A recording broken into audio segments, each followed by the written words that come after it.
Gas चालू चालू ठीक है लीजिए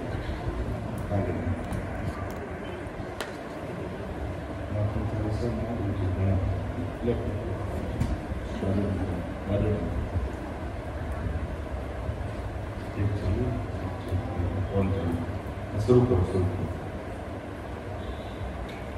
परम दयाल अनंत सुख सम्राट आदि सतगुरु सर्व आत्माओं के सतगुरु सर्व सृष्टि के सतगुरु सतगुरु सुखराम जी महाराज ने धन्य हो परम दयाल सतगुरु दरियाव जी महाराज ने धन्य हो परम दयाल सतगुरु बाबा जी महाराज ने धन्य हो अनंत कोटि सत्स्वरूपी संतान ने धन्य हो तालनपुर गुरुधाम ने बारंबार दंडवत प्रणाम स्वीकार हुए।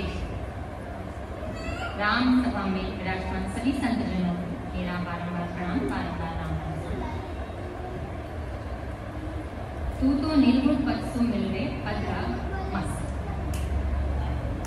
तू तो निर्गुण पद सु मिल रे ज्ञानी मान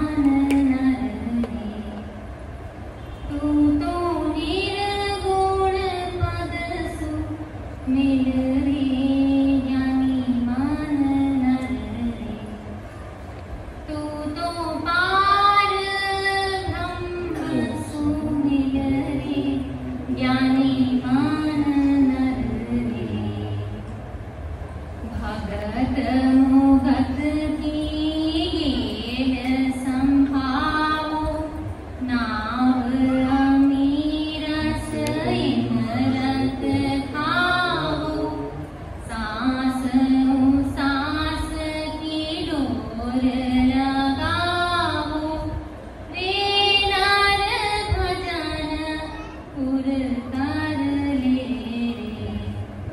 ज्ञानी मान नर रे आसन मार जुगत कर बैसो या भट माए पवन संग पेसो जब तन खोज सबद मुख केसो रे मन आत्म सोझर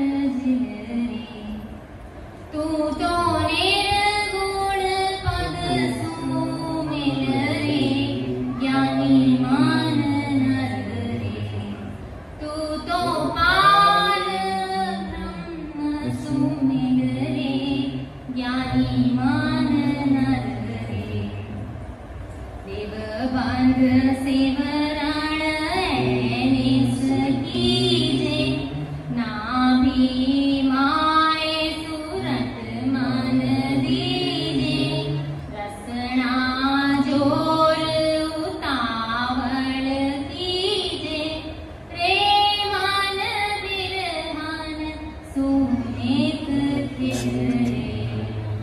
तू तो निर्गुण पद सु मिल रे ज्ञानी मान नर रे तू तो पार ब्रह्म सु मिल रे ज्ञानी मान नर रे बांक नाड़ होय ऊंचा जाओ प्रगुटी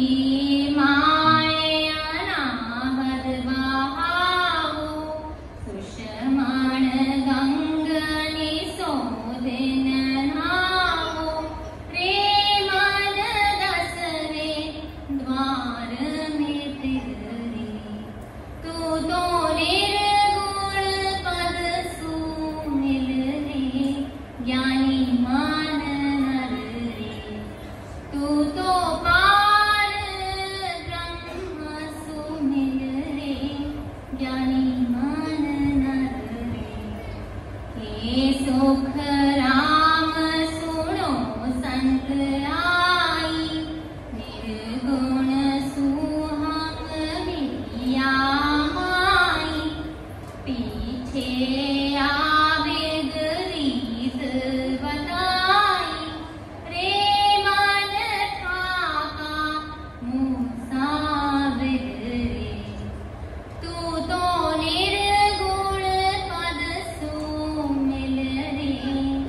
ज्ञानी मान नर रे। तू तो पार ब्रह्म सुमिर रे, ज्ञानी मान नर रे। तू तो निर्गुण पद सुमिर रे, ज्ञानी मन नर। तू तो पार ब्रह्म सुमिर रे, ज्ञानी मन नर। सभी जीवों से सतगुरु सुखराम जी महाराज फरमाते हैं कि हे मेरे ज्ञानी मन, तू सत स्वरूप निर्गुण पद से मिल। मेरे ज्ञानी मन, तू सत स्वरूप पार ब्रह्म पद से मिल। यहाँ महासुख है, यहाँ काल का कोई अस्तित्व नहीं है। और जहाँ काल है, महादुख है। ऐसे पूर्ण काल निर्गुण पद से, ऐसे पूर्ण काल पार ब्रह्म पद का तू त्याग है। भगत मुगत की येल संभाव, नाव अमीरस इमरत खाओ। सांस सांस की डोर लगाओ, रे नर भजन पुर कर ले। यहाँ महाराज फरमाते हैं कि हे जीव, तू भक्ति कर, भक्ति का रास्ता पकड़। ऐसी भक्ति कर कि तू मुक्त हो सके। कहाँ से मुक्त हो सके? काल से मुक्त हो सके। काल से मुक्त तो तू ऐसा रास्ता पकड़। अब वो रास्ता क्या है? नाम ले। सबसे पहले नाम ले। नाम अमीरस इमरत खाओ। राम का नाम अमृत तुल्य है, तो तू इस नाम को ले और इस नाम को सांसों सांस में पिरो। जैसे फूल को डोरी में पिरोते हैं, मोती को पिरोते हैं, वैसे ही सांसों सांस राम के नाम को पिरो और भजन पूर्ण कर ले। भरपूर भजन कर। इतना भजन कर कि तू काल से मुक्त हो सके। आसन मार जुगत कर बैसो, या घटमाए पवन संग पैसो। जब तन खोज सबक मुख कैसो, रे मन आत्म सोझ हर चिल रे। सतगुरु जी फरमाते हैं कि आसन मार जुगत कर बैसो। आसन मार कर बैठने की कला को सीखो। उसके साथ युक्ति क्या होनी चाहिए, बैठने की रीति क्या होनी चाहिए। सही रीति ये है कि रीढ़ की हड्डी सीधी रखो, हिलो डुलो मत, मुट्ठी बंद रखो, घुटनों पर हाथ रखो और घट में उतरो। अपने अंदर देखो। अब वो कैसे होगा? या घट माए पवन संग पैसो। पवन से होगा। ये शरीर पवन के आधार से टिका हुआ है और हमें इसी आधार से अंदर जाना है। नाम अमृत लेने के लिए हमें पवन के आधार से इस अमृत का पान करना है। गुरु महाराज हमें समझाते हैं कि जब तक खोज सबद मुख कैसे, अर्थात जब अपने मुख से आसन मार कर आप राम का नाम लेंगे, तभी इस शरीर की आप खोजना कर पाओगे। रे मन आत्म सोचर छिले। आत्मा में आपको खोजना करनी है। ऐसे ही सिमरन करते करते जैसे अपने शरीर और जीवात्मा अलग है, ऐसे हमें खोजना करनी है। आगे महाराज बताते हैं, लिव बन सिमरन एक कीजिए, ना भी माए सुरत मन कीजिए। रसना जोर उतावल कीजिए, रे मन बिरहन सुनित रे। गुरु महाराज फरमाते हैं कि आपको लिव बंद भजन करना है, अर्थात जो बंद टूटता नहीं, यानी बराबर आती जाती सांस में लिव लगाकर राम नाम का रटन करें। कीजिए, अर्थात दिन रात करें। ए यानी दिन और निस यानी रात। दिन रात राम नाम का रटन लिव बंद के साथ करोगे और नाभि माए सुरत मन दीजिए, यानी राम नाम का रटन पवन की सहायता से नाभि तक लेकर जाए, तभी आपका कार्य होगा। तो हमने पहले क्या करना है? सांसों सांस सिमरन करना है, राम नाम का रटन करना है, आसन मार कर सिमरन करना है, लिव बंद सिमरन करना है और जोर से यानी रसना जोर उतावल कीजिए, अर्थात ऐसे राम नाम का रटन करना है कि वो शब्द नाभि तक जाए। ऐसे आपको खोज करनी होगी, परमात्मा के प्रति प्रीति जागृत होगी। वे मन बिरहन सुनित खिले, यानी जैसे जगत में बिरहन अपने परमेश्वर से मिलने के लिए उतावली रहती है, वैसे ही अगर आप राम नाम का रटन करोगे तो आपके मन में अमर देश जाने की उतावल जागृत होगी। परमात्मा परमात्मा से मिलने की चाहत जागृत होगी। अब गुरु महाराज अपनी अगली साखियों में हमें समझाते हैं कि बंक नाल होए ऊंचा जाओ, त्रिगुटी माय अनाहत बहाओ, सुषमण गंग निसे दिन खाओ, रे मन दसवे द्वार में पिघले। यहाँ महाराज फरमाते हैं कि बंक नाल होए ऊंचा जाओ, यानी बंकनाल के रास्ते चढ़ना है। इस रास्ते से त्रिकुटी आएगी, त्रिकुटी माय अनाहत बहाओ, हद को छोड़ो और उसके आगे चलो। और ये कैसे होगा, कैसे जाओगे? जो शब्द मुख से रटा था और अंदर जो नाम प्रकट हुआ उसके आधार से बह जाओ। सुषमण गंग निसे नहाओ, अर्थात सुषमणा में पहुंचना है। और रे मन 10वें द्वार में पिघले, यानी सुषमणा के रास्ते जाकर कहाँ जाकर लगना है?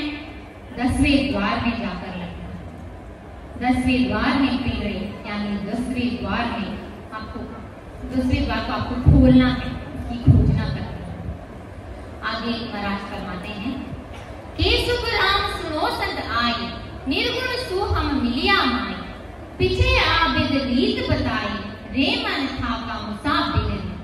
आदि सद्गुरु सर्व आत्माओं के सद्गुरु, सर्व सृष्टि के सद्गुरु सद्गुरु सुखराम जी महाराज फरमाते हैं कि सभी संत जनों आप सुनो कि मैं इस घट के अंदर सत स्वरूप निर्गुण से मिला हूँ।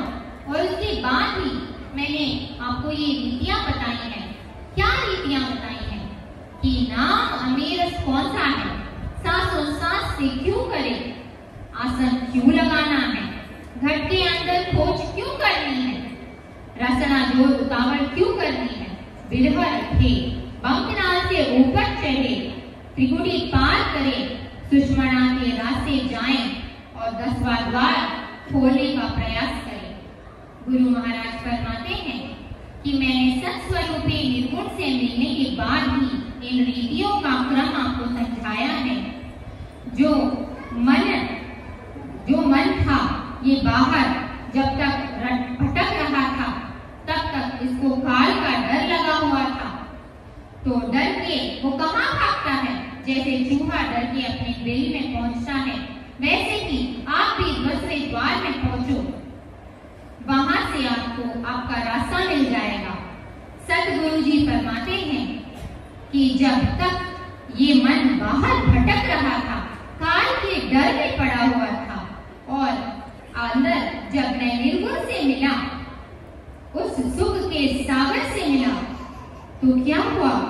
मुझे विश्राम मिल गया, काल के डर से मुक्ति मिल गई। तो ऐसे ही गुरु महाराज हमें फरमाते हैं कि आप वहां पहुंचकर विश्राम करें। तो इस पत्र में गुरु महाराज ने हमें क्या उपदेश दिया है? उन्होंने फरमाया है कि अगर आपको इस काल के डर से बचना है तो मेरी बताई रीतियों के अनुसार भजन करें और 10वें द्वार को अपना निशाना बनाएं, अपना टारगेट बनाएं कि हमें यहाँ पहुँचना है। यहाँ हमें हमारे सुख के सागर से मुलाकात होगी। तो हम सबको करना क्या है? भरपूर भजन करना है, आसन मार कर भजन करना है और सूरत को अंदर लगाना है, तन को खोजना है, बंकनाल से ऊपर चढ़कर त्रिकुटी में पहुंचना है, उधर से सुषमणा का रास्ता पकड़ना है, यानी ठंडक आती है, सुषमण गंग नहाओ और इस तरह से 10वें द्वार में पहुंचना है। ऐसे गुरु महाराज ने हमें रास्ता बताया है। समय को देखते हुए मैं मेरी वाणी को विराम देती हूँ। बोलने में, समझाने में मुझसे कोई त्रुटि रह सकती है, क्योंकि ये सतगुरु साहिब का ज्ञान है, अथाह है। मुझसे कोई गलती हुई हो तो मुझे क्षमा करावे तथा मेरा मार्गदर्शन जरूर करें, ऐसा आप सभी संतजनों से मेरा निवेदन है। सुन जो मैं निर्दोष हूँ, गांठ बांध जस होए, तुम हर बोलनहार हो, क्या जानेगा कोई। परम दयाल अनंत सुख सम्राट सद्गुरु, सर्वात्माओं के सद्गुरु, सर्व सृष्टि के सद्गुरु, सद्गुरु सुखराम जी महाराज ने धन्य हो, धन्य हो। परम दयाल सद्गुरु दयाल जी महाराज ने धन्य हो, धन्य हो। परम दयाल सद्गुरु बाबा जी महाराज ने धन्य हो, धन्य हो। कालनपुर गुरुधाम में बारंबार दंडवत प्रणाम स्वीकार हुए जी। राम सभा में सभी विराजमान संतजनों को मेरा राम राम सा, मेरा बारंबार प्रणाम सा। राम राम सा। बहुत बहुत हार्दिक आभार परमात्मा हमारे सोनिया जी चौहान साहब बहुत ही अच्छे से मसरा का पद लेकर के अच्छी तरह से मेहनत के साथ इस विस्तार को समझाने का प्रयास किया। इसका सारांश यही है, वैसे हमारे सोनिया जी ने अच्छी तरह से बता दिया, उसमें कोई वापस रिपीट करने की ज़्यादा जरूरत नहीं है। लेकिन परम दयाल सद्गुरु सुखराम जी महाराज इस पद के माध्यम से अपने मन को समझा रहे हैं। हे ज्ञानी मन, तू निर्गुण पद से मिल जा, उस पार गुण से मिल जा। पार गुण का मतलब ससुर राम जी से मिल जा। वो निर्गुण पद निराकार, निराधार, निर्विकार परमात्मा का देश है। तो उस पद में जाकर के मिलेगा, और उस पद में जाकर के नहीं मिलेगा तब तक तुझे कभी भी शांति मिलने वाली नहीं है। क्योंकि पूर्ण काल पार गुण तक तो काल की पहुंच है, और वहां तुझे काल पकड़ेगा, अपना काल का ग्रास बना लेगा, उसका चारा बना लेगा। इसलिए ये ज्ञानी मन तुम ऐसे सत्पुरुष साहिब और परमात्मा का ज्ञान सुनकर, समझकर, हृदय में उतार कर जीते जी इस परमात्मा के देश के अंदर